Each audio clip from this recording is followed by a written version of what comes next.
Linden Lazarus is someone I'd highly characterize as someone who's more than meets the eye. He's young, yes, and I really try not to harp on this fact. However, his taste and affinity for watches has been something incredibly gratifying to witness as his business continues to grow. We were introduced by a mutual friend and have become fast friends, and coincidentally, we share a love for IWC, and Linden shares the story of his first watch. Not a bad year to be mentioning it, no less, so stay tuned for that.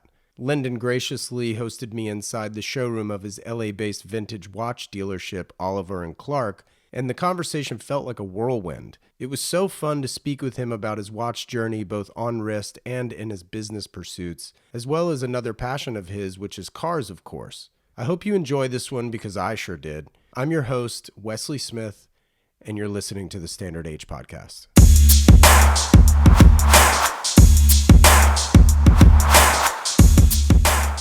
All right, well, Linden, thanks for taking the time. I guess the best way to start, the best way to start is I was going to say what's on the wrist, and I already recognize the bracelet, but I can't see the top.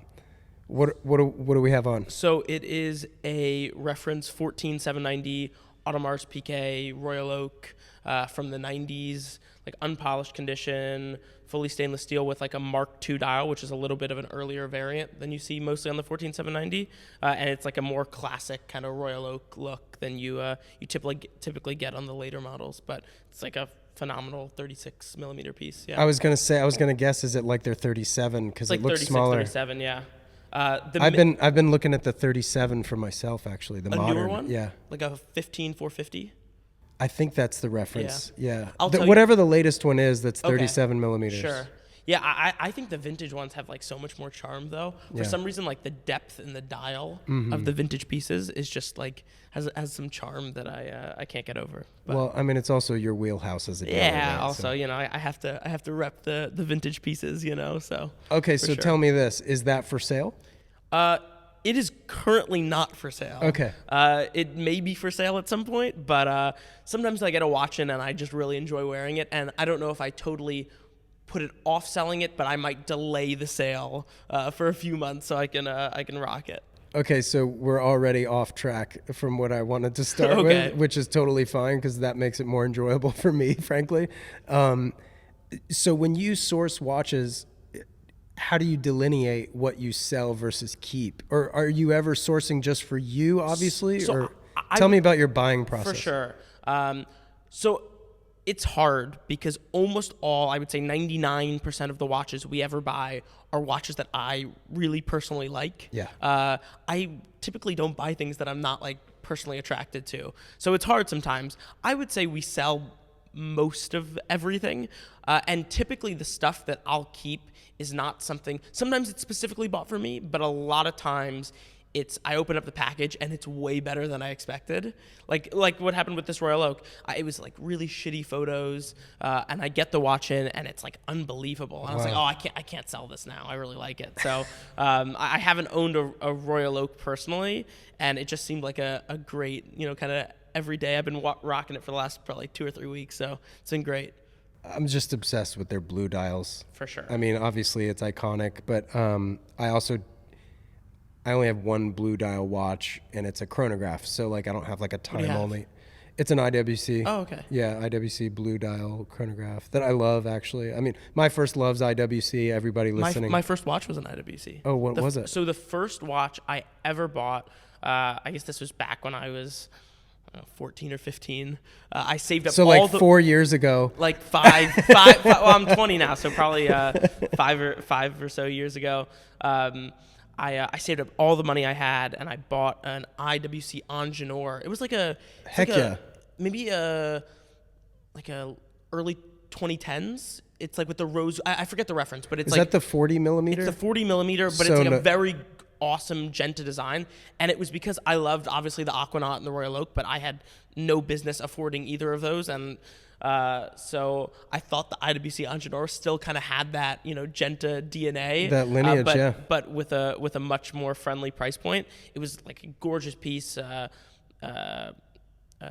steel with like rose gold markers and hands, and I wore it for probably 6 months. It was the first watch I ever bought. I think I bought it for $2,800, and I wore it for 4 or 5 months. It was like all my money at the time. And I remember selling it, and I made like $800, which for me at the time was like unbelievable. Sure. I bought it on eBay and I sold it on eBay. And it was like, I think I made an offer. It was originally listed for maybe 4,000. I offered 2,800, and the guy took it. Wow. And that's like when I was when I first got hooked that the business could become a real thing. Okay, so that's an interesting point you should make, which obviously like begs the question. Him asking 4, you paying 28.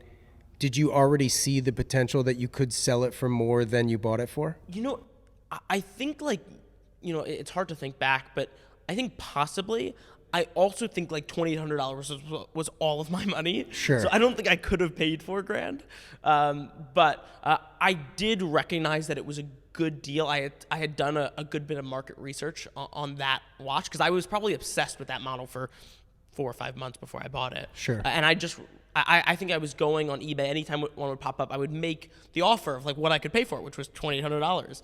And finally, the guy just took my offer, and yeah, I mean that was like my first real experience kind of living with a nice watch, because you go to a showroom and you see it and you try it on or whatever, but you know, it's a very different experience to really live with a watch, Totally. be with it every day, than to just try it on in a shop somewhere for 10 minutes. So it was a really kind of enjoyable and learning experience at the time. So it was great. I thoroughly enjoyed that watch, and I hopefully will buy one back one day, because I still think they're probably $5,000. They're like not expensive for what they are. I think they're super cool watches. It's such great bang for your buck, design wise too. Like And nobody talks about them. I'm still in love with that watch. Yeah, nobody talks about them, and I think like if you're a guy that wants a Royal Oak or a Nautilus but doesn't want to spend 30, 40, 50, 60, you know, so on $1,000, buy an IWC Angenour. They're phenomenal. Even the like that 2010s 40 millimeter one is like a amazing watch. That watch should be $12,000, but it's like 5 or 6. Yeah. So yeah, I think that's a great value proposition that nobody talks about. Oh man, that's great. I love that. All right, so I mean that got you into watches as far as like what you bought first, but For like sure. what got you into even looking up an Angenour? Yeah, so I'll give a little backstory on that. So I was always into like artisanal things, like my whole life, into mechanical things. Like I think a lot of, you know, watch collectors or people like that are. I was into cars as a kid. But I think it really solidified when I went to London when I was 14 with my dad. It was like my first trip out of the country, and we were just going for like a typical kind of tourist experience, and we spent the entire week that we were there looking at watches pretty much. You're like the Burlington Arcade. Exactly. I think the second day we like stumbled into like the Watches of Switzerland in London, which I think is their biggest store. It's like 3 stories. It's huge. And I think my dad probably was pissed because he's not a watch guy. But we were there for like 7 hours just looking at watches. Really? And I think I'm sure they knew that like I wasn't going to buy something, but I was like, thankfully people were nice and like were showing me stuff. And I spent the entire time like looking at watches. And then we went to obviously the Burlington Arcade and a bunch of other kind of small watch shops. And I remember sitting with my dad at a park somewhere and just being like, I have to do something in watches. And I didn't know if that was like I had no idea what that entailed, whether that was just like own a watch or sell a watch, or like I was always a pretty business oriented guy, but I just knew that like, you know, when something kind of clicks and you just like know that's the thing that you should be doing. I kind of just knew that was what I should be doing.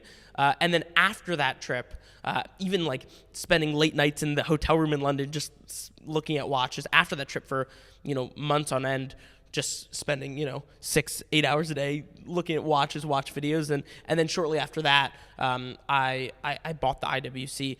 There is a pivotal point in that, which is where I switched from looking at mostly modern watches to falling head over heels for the vintage stuff. What was that fulcrum? So I was going to school up in Maine, and my parents came. It was like parents' weekend for boarding school, and we went to Boston, which was probably a 2-hour drive away. And I stumbled into European Watch Company, which now we're good friends with Josh and them over there.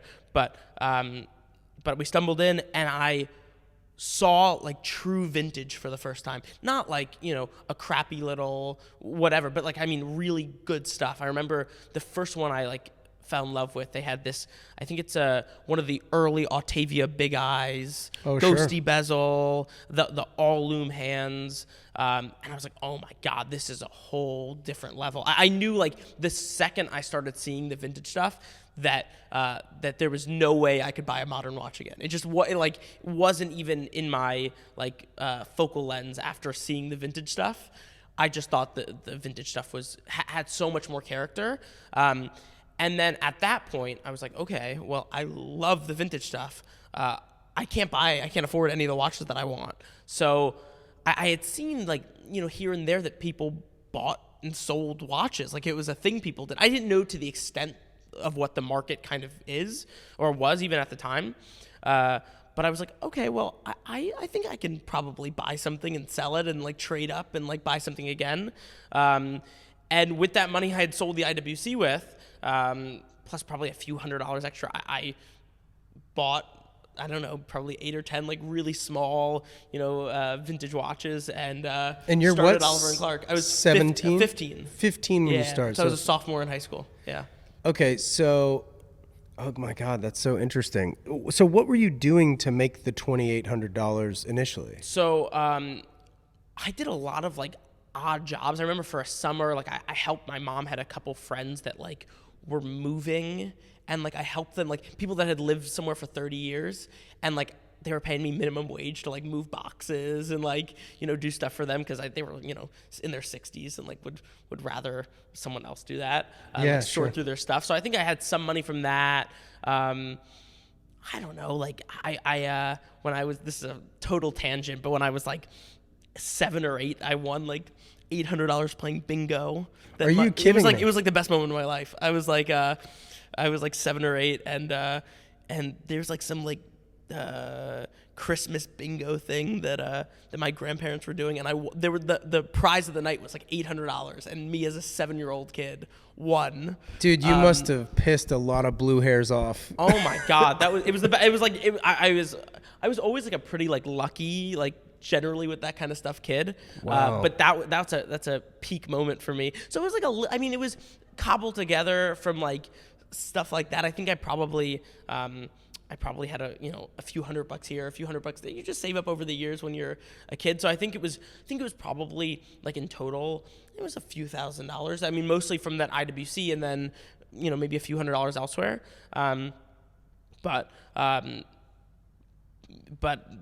started with that, and I was buying like, those were probably my worst investments, the stuff I bought then. I mean, these were like, I knew, like I thought I knew about watches, which I think is like the most dangerous stage for spending money on watches. Yeah. When you think you know, right, but you don't really. So I always had like a good eye for stuff. I could tell when something was pretty, but I had no idea what I was looking for. And I bought some of these, I don't know, like vintage Omegas, Longines, like really small. I like stuff from the 40s and 50s. I was really into kind of chronographs from the 40s and 50s with interesting looking dials. And after I started the business, we started an Instagram page and all that. I didn't sell a watch for the first 3 or 4 months of starting the business. So I had spent all my money. All my money's gone. And now I have these watches, and I haven't sold any in 4 months. I remember. Well, to be fair, you're a kid at boarding school. For sure. So you didn't have bills to pay.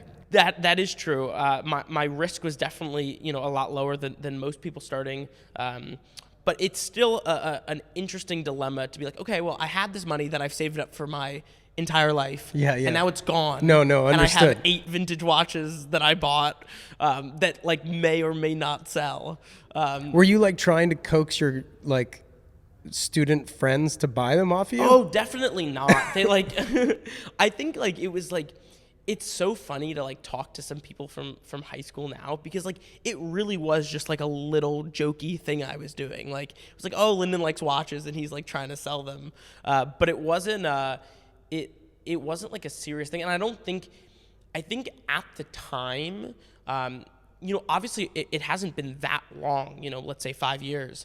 But the interest in watches for young people, I think in the last 5 years has just skyrocketed. Exploded. It wasn't like I mean, maybe people had Apple Watches, you know, but it wasn't like I didn't have friends that had, you know, Rolexes or like, you know, it wasn't a thing where like people kind of at that time in the people that I hung around with kind of aspired to have. So I definitely wasn't trying to get any friends to buy vintage watches, or maybe if I did, I was immediately realized that wasn't a possibility. So my strategy was, you know, post photos that I took with my iPhone on Instagram. I used to like practice taking these photos for like hours and hours. So your target demographic was like random people. It was like random people on Instagram, and that's probably why nobody bought from me for the first, you know, 4 or 5 months. Okay, so that you know that I was going to ask you, like, because obviously you are young, right? And like, so moving from like the boarding school mentality or experience to full-time watch dealer, like, how do you think you did establish the level of trust maybe you have now versus then? Like what happened? Because I mean, still 5 years. When you throw COVID into the mix, it's almost like 3 years, right? Because like we kind of lost 2 years, but then maybe you gained 2 years because of I would say COVID the market? was actually like really good for us in the way that since I kind of, you know, so I was done with school, I graduated early, and because there was COVID, like I kind of at, let's say 17, just transitioned to be like, okay, that's what I'm doing. I'm doing the watches. I knew that I wasn't going to go to college. After, Interesting. Did you ever want to go to college? So I did for a long time. And then I remember, this is kind of the pivotal moment. After I had started the business sophomore year, and then sophomore year summer, I went to New York City and made some friends on 47th Street and pretty much spent 4 or 5 days a week in the city selling watches. And it was like the greatest summer of my life. I had so much fun, and it wasn't even about the money. It was like, this is the greatest thing that I had so much fun. I met great people. I thoroughly just enjoyed shooting the shit with people for 2 hours about watches all the time. So you just moved to the city for the summer? I didn't move to the city. So my parents live in Connecticut, Stamford, which is like about an hour away. Okay, gotcha. So I was taking the train in. Sure. And I, at the end of the summer, I totaled up like what I had made, and I was like, okay, well, that's probably as good as someone would get out of college. You know, if you did it for a year, I probably could, you know.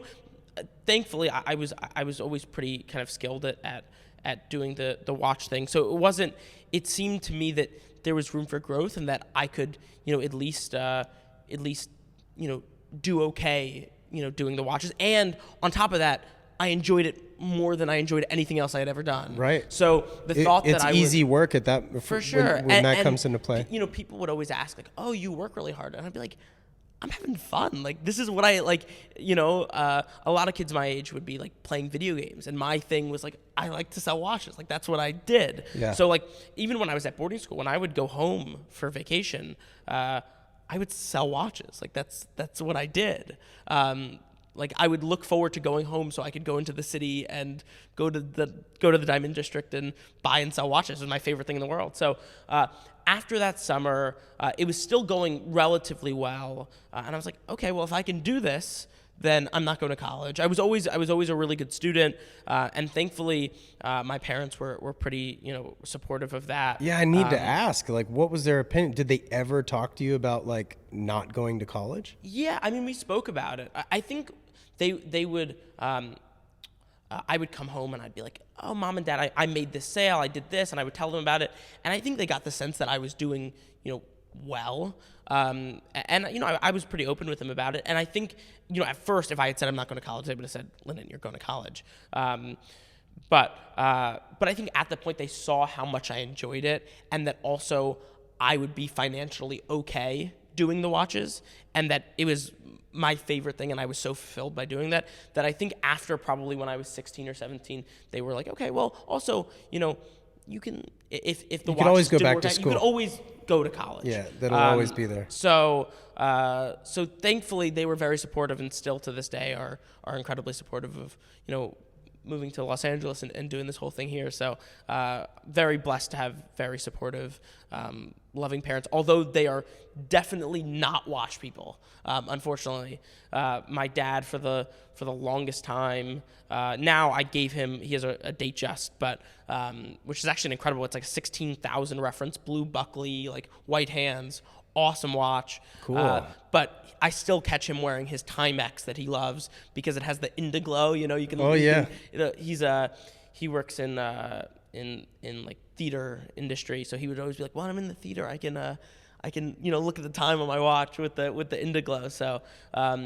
So they are definitely not watch people, and my mom, although I have tried to get her to wear a watch, will refuse at any point to put on a watch. So we are definitely not watch people. So yeah. My wife's not a watch person either, and your dad's story reminds me. Did you ever read Matt Horanik's book, A Man and His Watch? I think we have it. Oh, do you have it? I think we have it right here. I wouldn't doubt it if you don't. Or it's in the back. Or if you do, rather. Yeah. But it reminds me of the Bill Murray story at Sunset Tower, where I think it's like the maitre d' or somebody at the restaurant. He's like, "Hey, what time is it?" And I can't remember the fellow's name, but anyway, he's like, and he pulls down, he looks at his watch, and it didn't glow in the dark. He had no lume or whatever. Yeah, sure. So basically, Bill Murray had a Timex with Indiglow on his wrist, like cheap, like probably a $30, $50 watch, and he gave it to him. And so now every time that Bill Murray stays at Sunset Tower, he'll call down to the restaurant and say, "Hey, Michael," or whatever his name is, I can't remember. He's like, "Hey, what time is it?" Because now he can tell the time. That's and great. It's such a great story. Yeah, it's funny that, when you look back at history, like 50, 60, 70 years ago, watches, I mean, these things were tools. Everybody needed a watch. So, you would say that I think when you look back, that long, everybody was a watch guy. You had to own a watch, and people probably aspired to own a better watch. Whereas now, with the advent of technology, you can have, your phone tells perfect time or Apple Watch or whatever. I think it's kind of really made a distinction between the people that appreciate the timepieces for their horological, value and their history, and then the people that just want to tell the time. Sure. So it's interesting, but I don't, someone will, people come up to me, especially, friends that are not watch related, and be like, "I would never spend $50,000 on a watch." I'm like, "You're not my customer." Right. Right. It's a different mentality of someone buying it. I like to think of the watches, especially that we sell, as more art pieces than tools you're going to use to tell the time. Yeah. I see a lot of watch dealers or even watch collectors that are wearing an unbelievable watch and it's not set to the right time, or it doesn't work within COSC's specifications, and it's like, whatever. I think there's a greater appreciation for the value and the history of these things more than just their simple time telling capacity. So did you learn about watches primarily through handling them and wearing them, or were you reading books, websites? Like where did you gain most of your knowledge? When I initially started, it was a lot through like online research, forums, books, videos, stuff like that. But I think the greatest wealth of knowledge that I was able to gain was really just connecting with people that had been in the industry. And just if you had met me when I was 15, 16, I mean, I don't think anybody asked more questions than I did. Yeah. So I would sit on the phone with someone who, thankfully, a lot of people were very generous to give me their time, and ask specific, watch specification questions, correctness questions for hours on end. So I think a lot of that was through, talking to people, but then also there's not. I mean, this is a cliche thing. Everybody says it, but there's nothing like holding the stuff in your hands. Sure. You can learn stuff from a book or from a magazine or from a video, but really inspecting it, seeing like, one of the classic examples of is like polished watches, so unpolished versus polished, and people will be like, "Well, I can judge off of this. I read this that says this means it's unpolished," and really, there is no comparison for someone that researched this stuff online versus holding 1,000 5513s and being like, "Okay, I can see the difference between a new old stock one that's been worn lightly but never polished, one that's been lightly polished, one that's been sleeve polished." They're all those kind of things, really you just have to know by just holding a bunch of them. Sometimes, it's not a satisfactory answer, but you'll get clients that will say, well, how do you know? And I'm like, because I've seen 1,000 of them, and Right. you've handled the stuff, and you just, after a certain amount of time being with the things, not just, glancing over something for 30 seconds, but really studying case geometry for an hour, you can get, the sense of those little nuances that differentiate something that's totally correct or something that could be off. So a lot of that stuff was from, one, talking to people that have been in the business for a long time, and then two, just holding and looking at as many things as I could possibly get my hands on. Sure. So, yeah. Well, another example's on your wrist, right? For sure. Like shitty pictures versus the real thing, for and it's sure. incredible. That is maybe one of my greatest joys of having this job is every morning FedEx packages arrive, and it's like I'm a kid at Christmas, Yeah. opening this stuff up, and the best feeling is when you bought something and you think, oh, it's nice, and you get it and it's unbelievable. There's no better feeling than opening up a watch and be like, oh, it's way better than I expected. Earlier you said you love selling watches and you'd go home from boarding school to sell watches. Like, what is it about the sales process that you like most? I think. Is it like the kill, right? Or is it actual money, or is it? I think it's actually. I said selling watches, but actually the most fun part for me is buying the watches, and I don't think it's even close. The selling's great, and I do thoroughly enjoy the smile that you put on someone's face when they see the watch they've been looking for the last 5 years, and they know it's the one. There's nothing that beats that. But to me, finding the watches, holding the watches, knowing that you pick up a watch and someone's offering it to you for sale, and it's a great one. There's no better feeling than that. I think, to me, the buying the stuff, the hunt, is really by far the most fun part. At this point, it is just a reality of, thankfully we've been able to source some really amazing stuff, and a lot of the stuff kind of sells itself. Sure.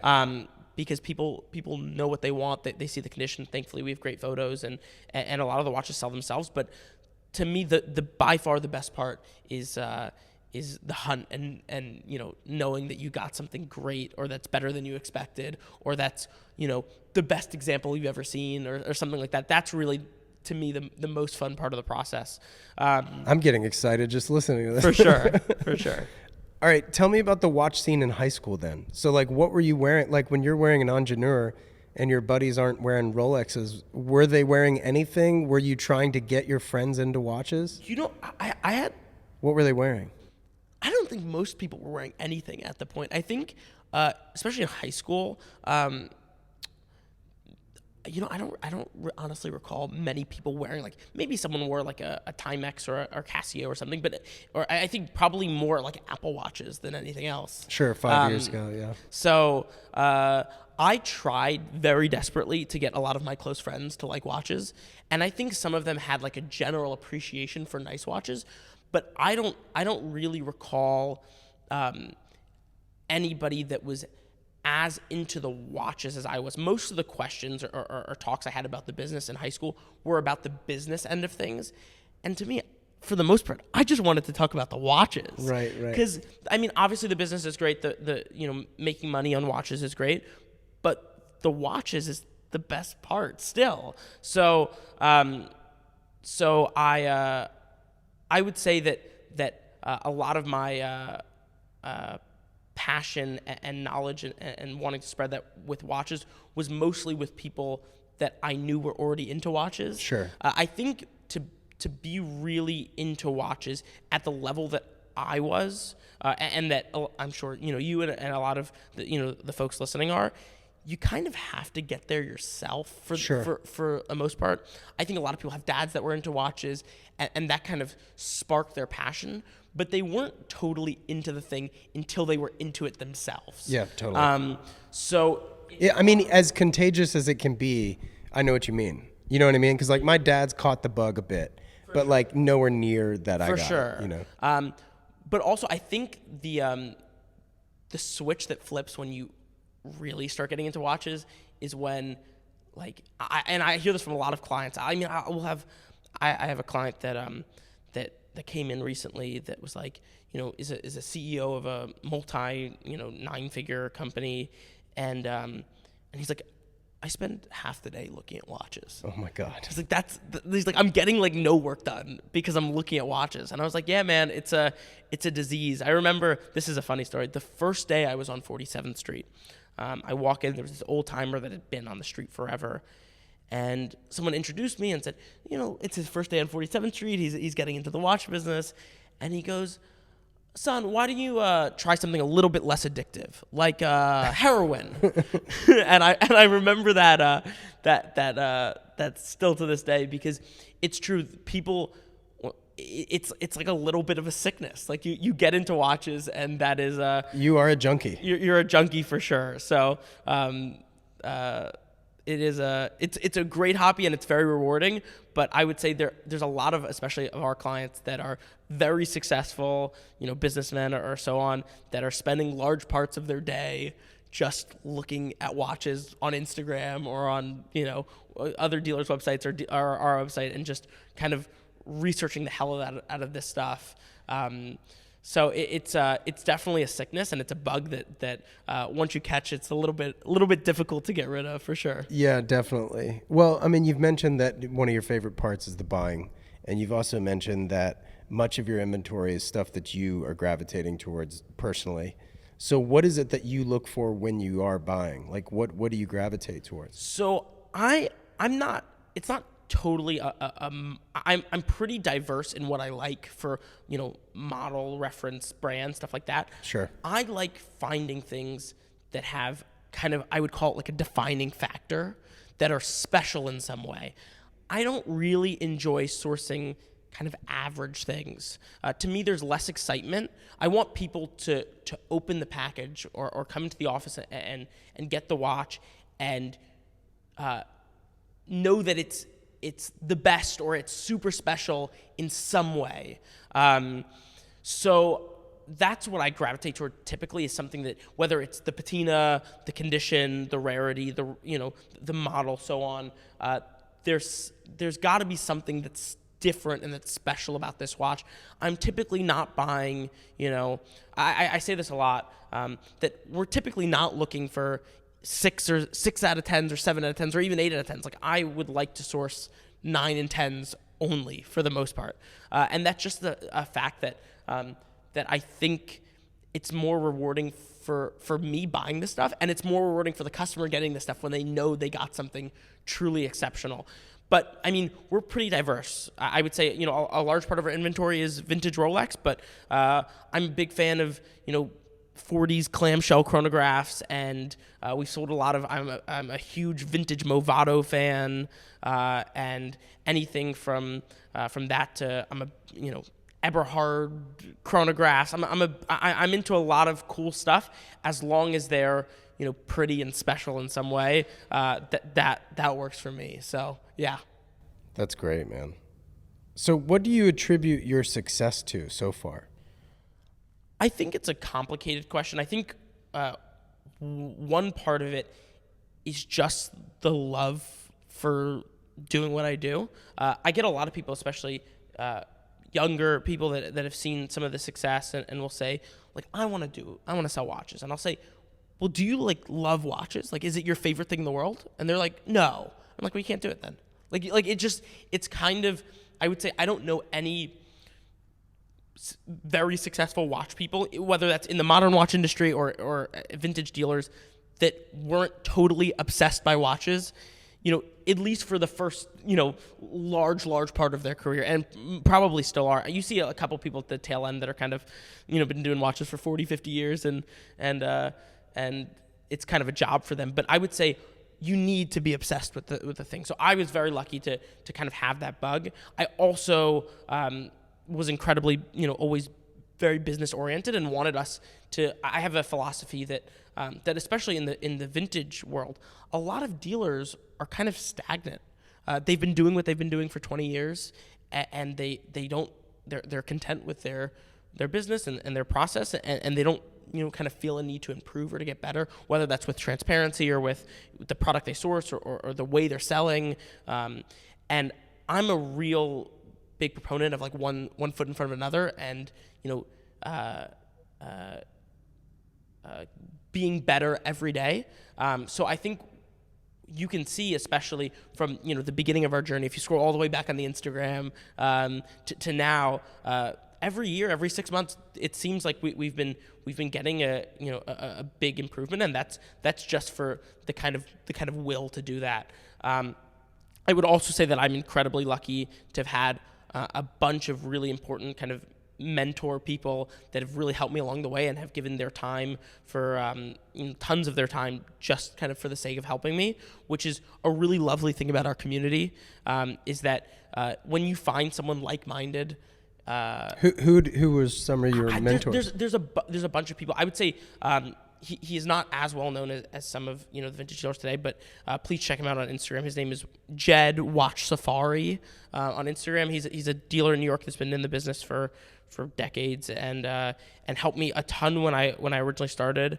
And then along the way there's been a bunch of dealers that have really kind of helped me, even if that's not a total help every day, but just little tidbits of information, advice that really people were very genuine with me. And I think that's partly for the fact that I was young, but also I think because it's nice to see someone in an industry kind of dominated by people that have been doing it for so long, someone that was truly passionate and wanting to learn and interested at such a young age. I think is kind of an anomaly. As opposed to like making a quick buck type of thing. For sure, and you could see, I think, especially when you met me or you meet me now, that like really the money's great and we do well, but the watches and the customers being happy is the most important thing.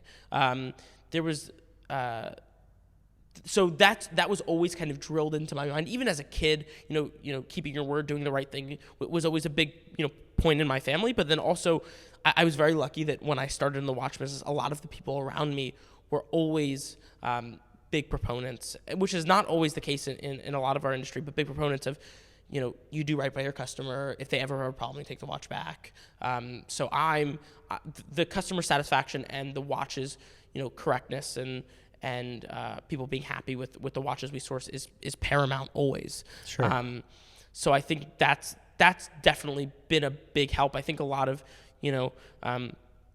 dealers are initially when they get started, which is I think a downfall of a lot of people, can see that they can make a quick buck here, but that that's not going to be good for them long term. Right. They make a few quick bucks and maybe they do well and they make a few $1,000s or even $10,000 or whatever. But in the long run, that is not good for one, their customers. Their customers aren't going to want to come back, and two, their reputation wise. Their reputation's everything. So I would much rather sell 10 watches to a client that were all very fairly priced, that we made much lower margins on, than sell 2 and charge extreme prices and maybe make more money. But when that customer comes back and wants to sell the watch back or shows it to another for opinion, another expert or dealer or collector for an opinion, I always want people to be satisfied both with the watch that they purchased and the price that they paid for it. I would feel terrible, having someone feel like, they were done wrong.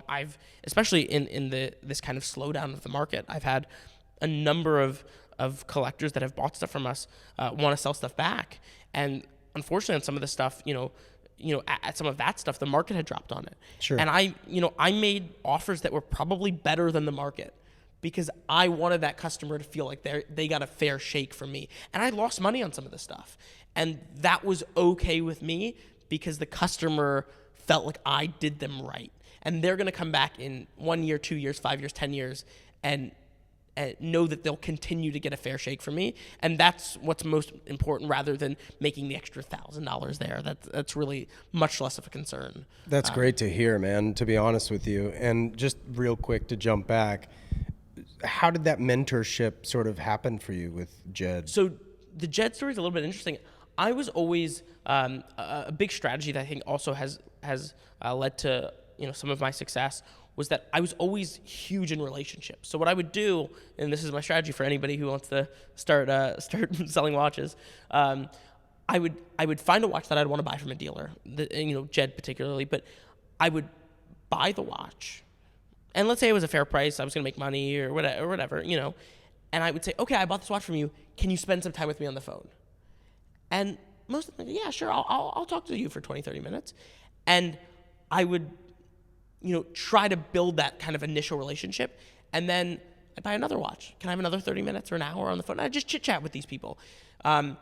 With Jed initially, I had bought a couple watches from him just over Instagram, and then said, look, I'm going to be in the city. He's in New York. Can we have lunch? And then that lunch turned into next week we have lunch. And then he was very gracious to show me around 47th Street and kind of help with a lot of those connections when I was very young, which was really kind of an unbelievable job just because, it's 47th Street. I'm not sure, what percentage of our listeners or your listeners have been there, but it is not, I would say, the most friendly place, especially for a 15-year-old young-looking kid to go and try to do business. But thankfully I was helped by Jed and a number of other really incredible people that kind of propelled me to be, to be where we are today. So I owe a lot of our success to a lot of those people that helped initially, and Jed was like a huge part of that. I love him dearly and would do anything for him. He's family. So yeah. Sure. Yeah, no, that's amazing. And some people may know, but maybe some don't, like how closely you work with other dealers. For sure. So can you talk a little bit about like what those relationships are like and maybe even like how they form? Yeah. I mean, I would say a huge part of, most watch dealers' relationships is their relationship with other dealers. I would say that, at this point, you kind of, it's a pretty tight knit community, especially the people that sell vintage and sell good vintage. Mm-hmm. Most dealers know each other and not just, have met at a show or so on, but I've had dinner or multiple dinners with probably most of, the prominent watch dealers that we have in our industry. And that's kind of, it's beneficial for both parties. I mean, I think it's great that watches kind of go along with a lot of common interests of a lot of other dealers, into cars, into art, into stuff like that. So welcome to Standard H. Exactly. So there's kind of a community surrounding a lot of this stuff. So it's very easy when you meet, especially someone that does vintage watches. Oh, you're into vintage cars. Oh, you're into and it kind of those relationships form. But I was always a big proponent of that the relationship is everything. I would, the money pales in comparison to the value that relationships with collectors and other dealers hold. It is true that dealers work very, very closely, and some of my closest friends are dealers we've done a lot of business with. So I'm very lucky that especially, I would say more so even on the West Coast, you have a lot of dealers that genuinely just want everybody else to do well, which is kind of a refreshing feeling coming from, a lot of 47th Street where there's a little bit more cutthroat mentality. But a lot of dealers, especially here on the West Coast, are I'm genuinely friends and I genuinely want a lot of these people to do very well. I don't feel a big sense of competition. I feel a much bigger sense of community yeah. than I do with, competition with a lot of these dealers. That's great. Which is really wonderful. So what other ways do you typically source? So the classic answer that I always give is like we find watches or we look for watches wherever you could possibly look for watches. So we've bought from eBay, we've bought from Chrono24, we've bought online, we've bought from auction, we've bought from other dealers, we buy a lot from collectors. Watches that we have sold, which is great because we've already kind of inspected these pieces and know them inside and out. So taking them back is always a pleasure. We buy a lot from collectors, like I said. You said you do go to auction? We've bought from auction many times before. And typically not from like the auctions you would think of. Like we're not typically buying from Phillips, just because a lot of those watches, I like to source things that are kind of fresh to market and that haven't been seen super publicly. But we've bought from auction, a number of times. We have, tons of times we'll have pickers, or we're good friends with some pawn shops or estate sales that say, hey, look, we got this watch in, are you interested? So it's a lot of relationship connections, but anywhere you could really think that we're sourcing watches, we're looking. So I would say 70% of the job is looking for great stuff. And unfortunately, as the years go by, great stuff is harder and harder to find. So it is continually a hunt to find really incredible pieces, and we've been lucky to source kind of what I think is kind of an eclectic, cool collection of really, amazing vintage watches. Yeah, something that just crossed my mind. I wonder, and this is sort of an aside, but like I wonder if ever at auction the winning bidder ever gets the watch, and much have how we've discussed, like living with a watch is very different than just wanting a watch. Like I wonder if the people that have ever won those watches like reached out to the person who lost the bid, the number 2 person. Like I wonder if after like 6 months they were ever like, look, man, I've been living with this and I know you wanted it, so like I'll sell it to you for what I paid for it type of situation. Because that pool is small, especially the more expensive watch gets. And I think when you get to a level of like especially 6-figure watches, I think most of the buyers that are buying this stuff know the other buyers in the room. Exactly.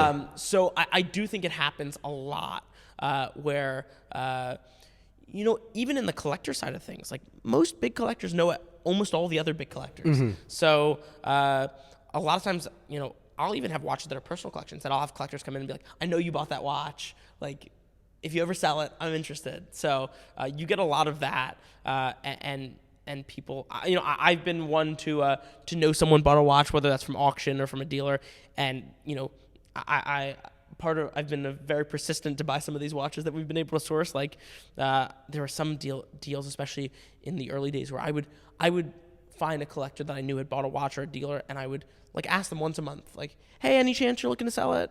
No, I'm not looking to sell it. Next month, any chance you're looking to sell it? So, I think there's definitely,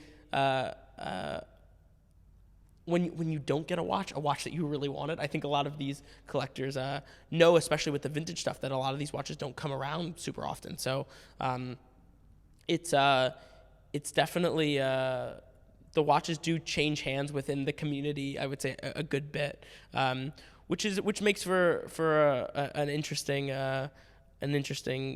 kind of deal network, both between collectors and dealers. So yeah. What's the hardest part of the business? Something, the hardest part that for me now, since we've opened obviously our showroom in Los Angeles and we have employees, the watches is the fun part. The buying and the selling and the all of that is really a great deal. I'm not a big fan of accounting. Like, if you want to be totally honest, we have to do it obviously, but a lot of stuff that comes with running an actual business with employees, with payroll, with stuff like that, obviously is a necessary part of the business, but I would say is probably the least fun for me. The watches, if I'm spending all day buying and selling watches, to me that's barely even working. I feel like I'm doing what I love to do. So the actual like business and side of things sometimes is a little bit more like work, I would say, which is fine. It's a necessary evil. But so are you doing the bookkeeping like on QuickBooks? Like, what are we talking about? Yeah. So we have a bookkeeper, but I do most like the actual like inventory system. I do it all, which is we have some help now with some of the back end stuff, but yeah, I'm still doing a lot of it, which is part of it. I thankfully I thankfully have delegated a little bit of some of the stuff I didn't like to do, but a lot of that kind of just paperwork kind of stuff is part of the business. But I would say it is definitely not my favorite part of what we do day to day. I'd much rather sit with clients and shoot the shit about watches than keep track of P&L sheets, right. But yeah. So how big is the team now? So we have about a half a dozen. We have, let me think, about 3 full-time and 2 part-time, and then me. So it's about 6. But we probably will expand soon.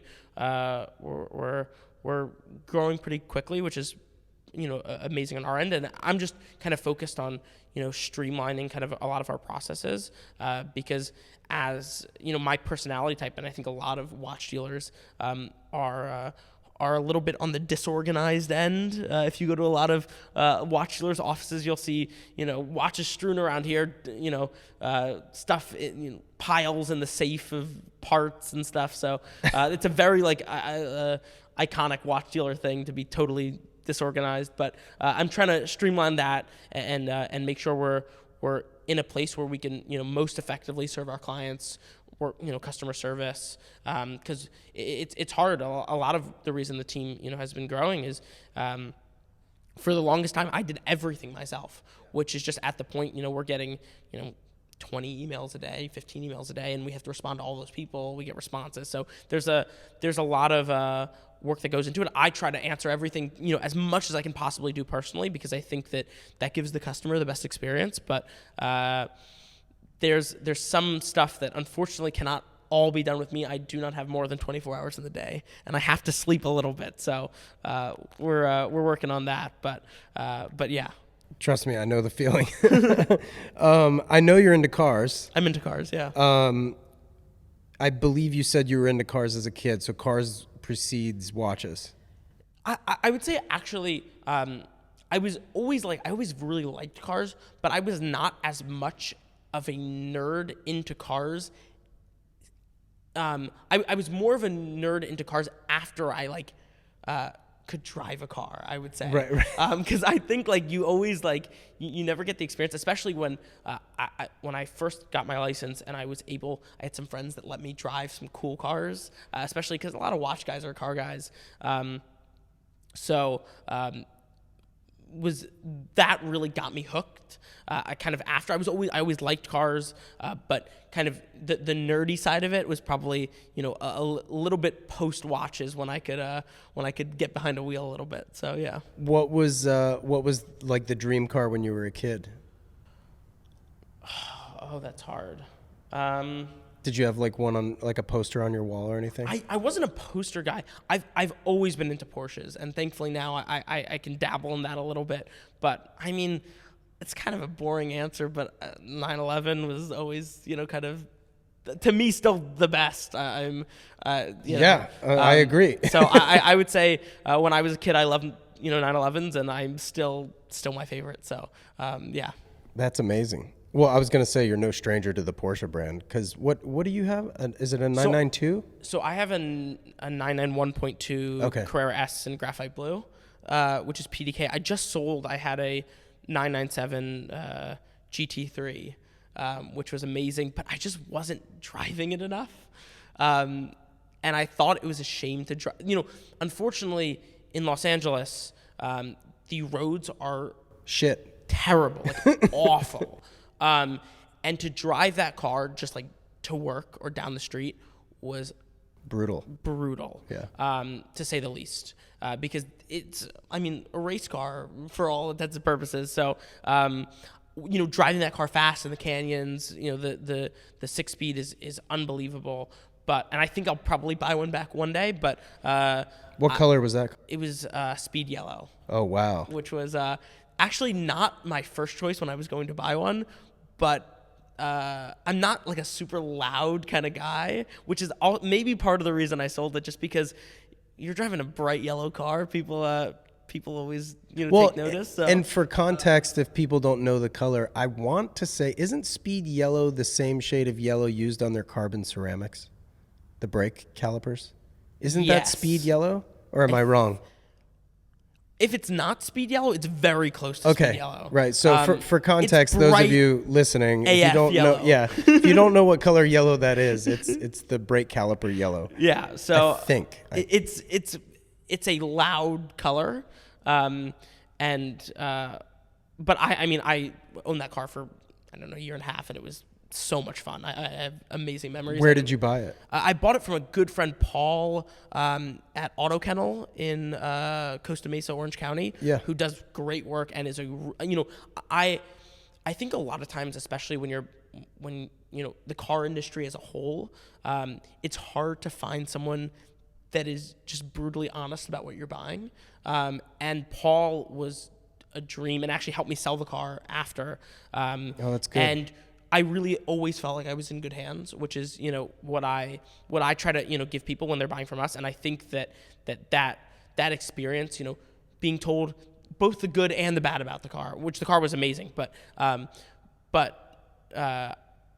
that it was a really phenomenal experience to be also just given a fair price. I don't think maybe I got $1,000 off of the price, but like the price was really fair. He priced it well. He was very honest about the whole process, and I felt like I was treated really fairly. So I would recommend Paul at Auto Kennel to anybody. He's great. So yeah. That's amazing. What's the Grail car? The Grail car. I have a good friend that I don't know if I would buy one, but I have a good friend that I guess the class. I'm a Porsche guy through and through, but I guess you could say Carrera GT. But I don't know if I would like. I guess I would buy a Carrera GT at the point where like I wouldn't feel bad about not driving the car. Right. Because you're not going to drive your Carrera GT every day. And that just is a fact of the matter. I have a good friend who has let me driven his 911R many times, which is an unreal car. And that was the 991? 991.1. It's like 2016. His was actually the first car that was production. The first two, they made 991. The first two were kept by Porsche, and he is number 3. No kidding. So it's amazing. The car that pissed everybody off. Yeah, exactly. The only reason I don't know if I would buy one. Actually, the GT3 Touring is what pissed everybody off. Right. So that's the thing. Yeah. That's the reason I don't know if I would buy one, because the GT3 Touring 991.2 is also a phenomenal car, and I don't know if I necessarily would pay double for the R. Just because I drive my cars. I'm not going to buy a car to sit it in a garage and keep it as a collector piece. Right. And the thought that, I've driven a GT3 Touring, I've talked to people that have driven both, and the consensus that I've kind of gotten is that the R is 10% better, maybe 15% better. But not double the price. But we're talking, a car, a GT3 Touring that would maybe be $250 and a 911R that might be $600. So, like, to justify that, I don't know if, like, it's a little bit difficult. Although the 911R is an unbelievable car, I just don't know if at this point I would I could justify spending the or at any point the double on the R versus the Touring. But yeah, totally. Grail watch. I have like a kind of an answer of what I usually say, which is a watch I will never buy because it's just an unbelievable amount of money. But I'm a huge fan of chronographs and waterproof chronographs. The 1463 by Patek Philippe is the, maybe I think the greatest probably waterproof chronograph ever made. But to go a step further, if we're going to go total grail, I would say 1563, which most people don't know what that is. You should look it up. It is a 1463, but split second. Which is like, why not at that point? If we're talking all-out grail, why not get the split second? There was an example that sold at Christie's a number of years back that had luminous Breguet numerals, which is not like Breguet numerals with like a luminous dot at the edge, but the Breguet numerals are made out of lume. What year was that watch? Do you remember? You can't quote me on it, but probably 50s. Okay. But the numerals are made out of radium. Wow. And it's split second. The watch is gorgeous. I think it sold for multiple millions at the time, and I have no idea what it would be. I mean, 5 million, 8 million, I don't know. So I'll never buy one. But also, I don't know if I could ever like see myself just rocking an $8 million watch. I feel like just the nerves for that would be unbelievable. But if we're going all out grail, I think a little bit more realistic on that end of the spectrum, I would say 1463, which is the non-split second variation, steel Breguet numerals, which is still, I mean, a $500,000 watch probably, sure. But not as totally outrageously unattainable as the 1563, although totally outrageous in its own right. On the topic of modifications, how do you feel with regards to watches and or cars for that matter? So I'm a big proponent of the manufacturer's the artist, and why would I kind of touch the art, for example? So I'm not a person that wears modified watches. The only thing, I typically don't touch cars that I buy. I thought about modifying the exhaust on the 997 GT3. I didn't, but I thought about it. The one thing is, like, I put Apple CarPlay in there, which is like just the biggest help in the world. You made it convenient. I made it so much more convenient because honestly, going from my 991.2 to the 997 that didn't have Apple CarPlay, you would be shocked on like how much Apple CarPlay is like.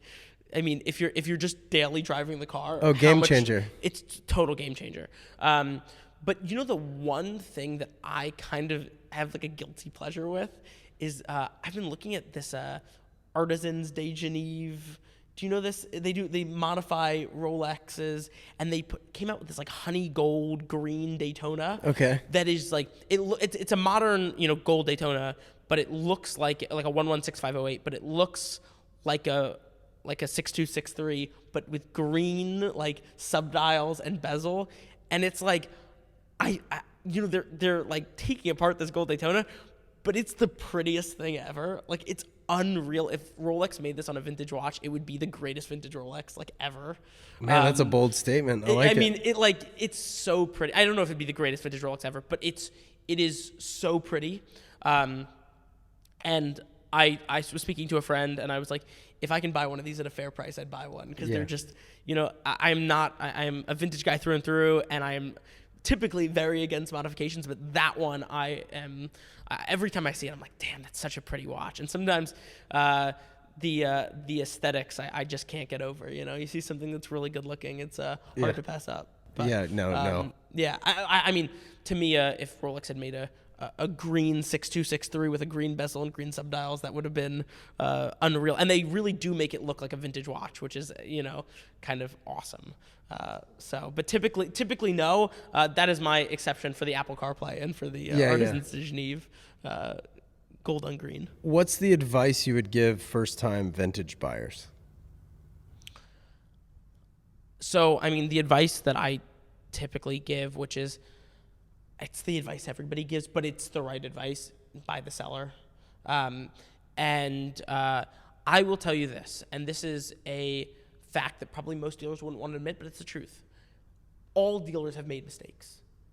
Every vintage dealer has sold something that probably wasn't correct at some point, or they made a mistake, not intentionally, but it happens. These are complicated things that have interchangeable parts, and most people have made a mistake. Everybody has made a mistake. I would say without exception. So I would always urge people to judge a dealer on, if they ever did make a mistake, which does happen, how fast they correct that mistake. Sure. Because to think that a dealer's never going to make a mistake is just a ludicrous way of thinking. Especially big dealers that are selling multiple watches every day, tens of watches a month, hundreds of watches a year. Something is going to slip by eventually. So I would say, judge that person on, if anybody has a problem with us, which I always say should never happen, but if there ever was, we'll take it back 1 year from now, 5 years from now, 10 years from now, 20 years from now. If I'm not in the business in 30 years and someone had a problem with a watch that I sold them, I'll buy it back from them. No question about it. So it's, the cliche advice is buy the seller. And then also, I would say kind of, also do some research. You're spending a lot of money on something, whether it's $5,000 or $100,000. It's a lot of money, and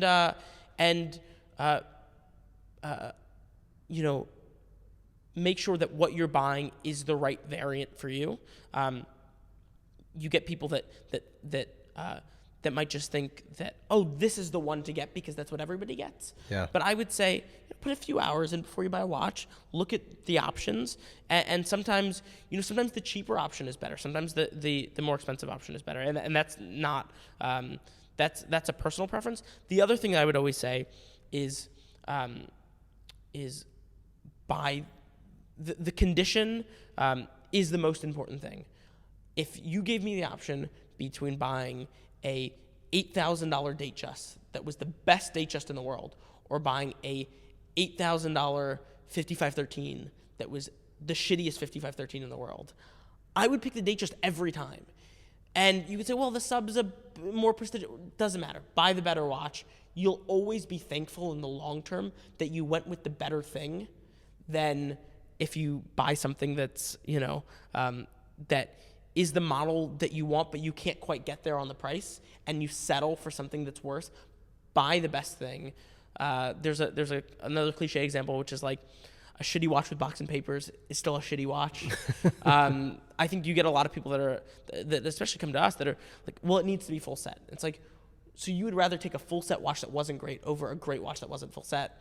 I think that's a kind of a novice mindset. And lastly, I'm not a huge fan of birth year watches.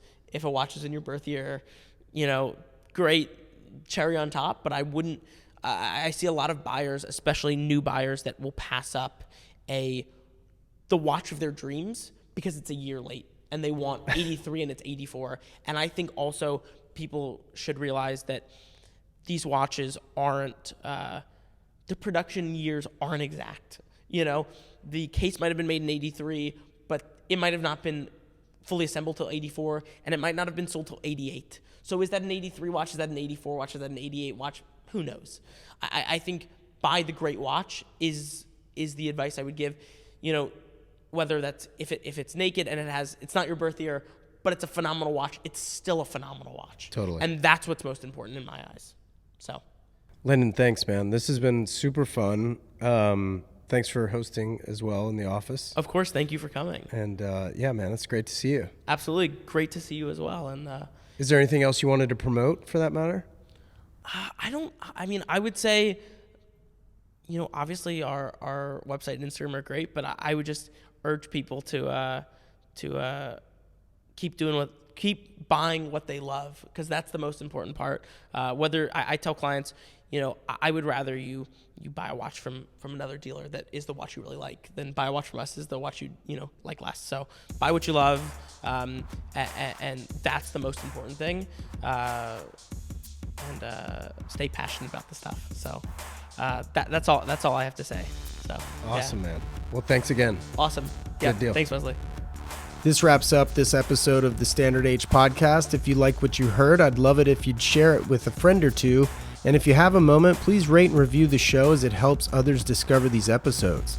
It absolutely helps far more than you realize. Shout out to Jensen Reed and Super Beautiful for the theme track. Thank you so much for listening, and I'll catch you in the next one. Take care.